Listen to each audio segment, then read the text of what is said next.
Welcome back. Introduction के बाद अभी हम रिएक्ट टू फॉर्म को सेटअप करेंगे। तो चलिए ये स्टार्ट करते हैं। सो रिएक्ट टू फॉर्म सेटअप करने से पहले हमारे पास एक रिएक्ट का प्रोजेक्ट होना चाहिए, जो कि मैं ऑलरेडी यहाँ पे क्रिएट कर चुका हूँ। सो अगर आपने अभी तक क्रिएट नहीं किया तो यहाँ पे वीडियो को पॉज करके आप एक रिएक्ट का प्रोजेक्ट क्रिएट कर सकते हैं।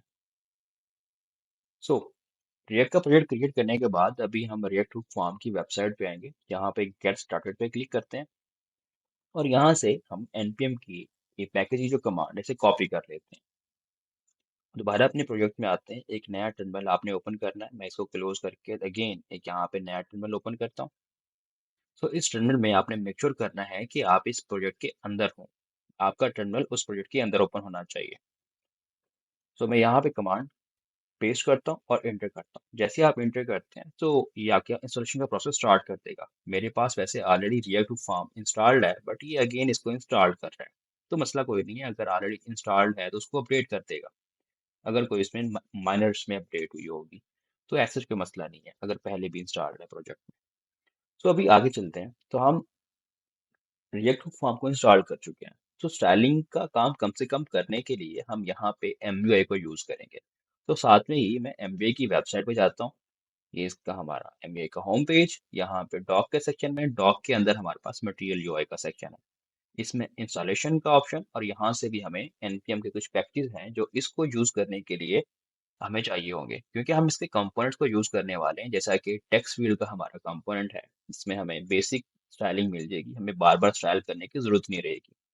सो इसके हम कंपोनेंट को यूज करने वाले हैं। तो इसके लिए भी आपने क्या करना है, इसका इंस्टॉलेशन का प्रोसेस है उसे फॉलो करना होगा। तो आप इसे इंस्टॉल पे आते हैं, ये कमांड कॉपी करते हैं और अपने प्रोजेक्ट में आके यहाँ पे पेस्ट करेंगे और एंटर कर देंगे। सिंपल। मेरे पास ऑलरेडी इंस्टॉल्ड है तो मैं दोबारा इंस्टॉल नहीं कर रहा। तो हमारा बेसिक सेटअप कंप्लीट है। अभी हम क्या करेंगे, एक साइन अप का फॉर्म क्रिएट करेंगे। तो SRC में हम एक नया फोल्डर क्रिएट करते हैं ओथ के नाम से। ऑथ में रहते हुए मैं यहाँ पे एक नया कंपोनेंट बना रहा हूँ, साइन अप डॉट JSX। यहाँ पे रहते हुए हम एक स्निपेट के साथ एक फंक्शनल कंपोनेंट क्रिएट करते हैं, RFCE। RFC अगर आप भी इस तरह कंपोनेंट क्रिएट करना चाहते हैं तो आप एक्सटेंशन के सेक्शन में जाएंगे, यहाँ पे ES7 सर्च करेंगे तो आपको यहाँ पे ये टॉप पे पहली एक्सटेंशन मिल जाएगी। तो आप इसे इंस्टॉल कर लेंगे और इसके बाद जब भी आपने कंपोनेंट में RFCE लिखेंगे वैसे ही आपको सजेशन में दे देगा, तो वो फंक्शन क्रिएट कंपोनेंट क्रिएट कर सकते हैं आप वहां से। तो हमारा एक कंपोनेंट क्रिएट हो गया। मैं इसका नेम यहाँ से कॉपी करता हूँ। कॉपी करने के बाद app.js में आता हूँ और यहाँ पे मैं इस कंपोनेंट को कॉल कर लेता हूँ। इसे इंपोर्ट करेंगे। इंपोर्ट करने के बाद अगर अभी हम अपने इस होम पेज पे आए तो यहाँ पे हमें कंपोनेंट में टेक्स्ट नजर आ रहा है। चलिए आइए अभी यहाँ पे हम एक कंपोनेंट क्रिएट करते हैं जो कि साइन अप का फॉर्म होगा कंप्लीट। सो अपने ऐप में दोबारा आते हैं। ऐप में रहते हुए यहाँ पे मैं टेक्स्ट को खत्म कर रहा हूँ और यहाँ पे एम्प्टी फ्रेगमेंट ले रहा हूँ। एम्प्टी फ्रेगमेंट का एक पर्पज ये भी है कि हमारे डॉम के अंदर एक्स्ट्रा डिव क्रिएट नहीं होगी। ये जस्ट लाइक रैपर अभी भी काम कर रहा है, पहले भी रैपर ही काम कर रहा था। तो इसमें रहते हुए हम यहाँ पे हम टेक्स्ट के लिए टाइपोग्राफी, आप H1 या H5 लेते हैं, हम टाइपोग्राफी MUI का कंपोनेंट लेंगे। अगर आपको सेशन में नहीं भी दिखा रहा तो आप वहां से डायरेक्ट कॉपी कर सकते हैं। सो यहाँ पे हम साइन अप करते हैं और ये हमारा कौन सा कंपोनेंट होगा, इसके लिए हम इसका वेरिएंट डिफाइन करेंगे। तो वेरिएंट में क्या है, एक हमारा मल्टीपल उसके लिए बिहेव करेगा। आपका अगर P टैग है तो आप यहाँ से body1 चूज कर सकते हैं, अगर ये बटन है तो आप बटन चूज कर सकते हैं, अगर हेडिंग है तो कोई भी हेडिंग का वेरिएंट। मैं कहता हूँ कि जस्ट लाइक का H3 बिहेव करे तो इसका वेरिएंट मैंने H3 यहाँ पे लिख दिया।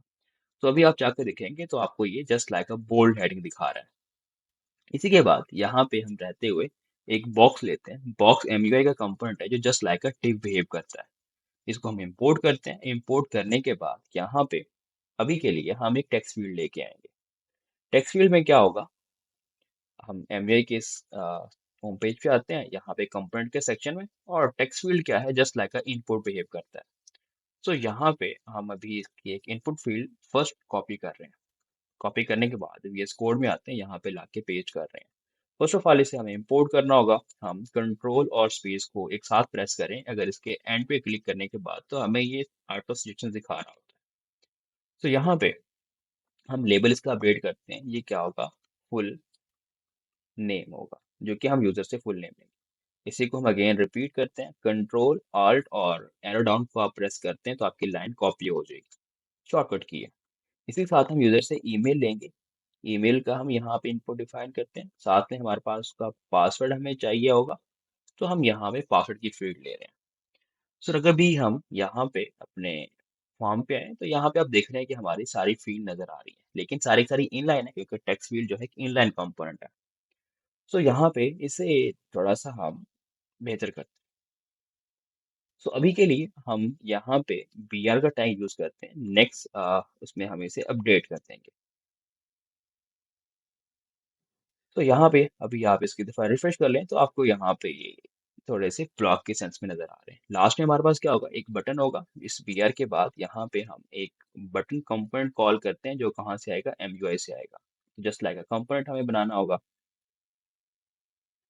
बटन, और इसे इंपोर्ट करते हैं यहाँ पे। और ये क्या होगा, साइन अप, यहाँ पे इसका टेक्स्ट रखते हैं। ओके, सो यहाँ पे हमें एक टेक्स्ट नज़र आ रहा है। सो इसका वेरिएंट चेंज करते हैं, यहाँ पे आके हम वेरिएंट, और इसका वेरिएंट क्या होगा, कंटेंट होगा। तो हमें यहाँ पे बेसिक स्टाइलिंग के साथ वैसे ही मिल रहा है।